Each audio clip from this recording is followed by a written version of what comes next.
I was in the transition between undergraduate work and graduate work when the big news came.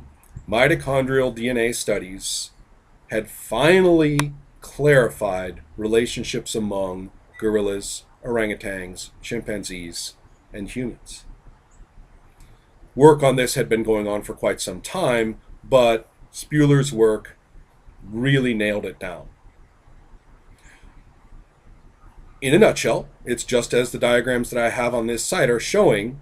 It places chimpanzees with humans, distinctive from the gorilla, and those three as a group, distinctive from the orangutan.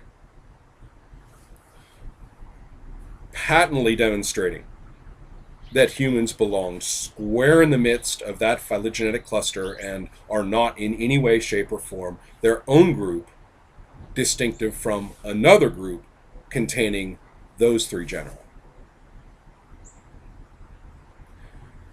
Now, with Huxley's work in mind, you can see that this is merely a refinement.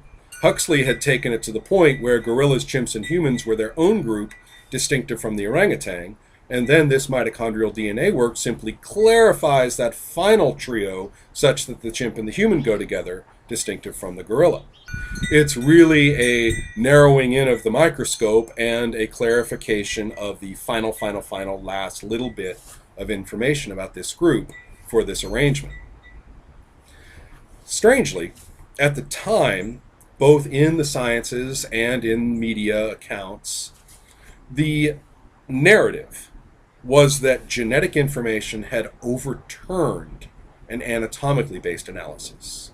The assumption being that anything you read in Simpson was certainly anatomically and certainly rigorously done, so therefore the anatomy must be telling us that humans go in their own group and orangutans, chimps, and gorillas go in their own separate group, which, looking back at the history, of course, couldn't be further from the case.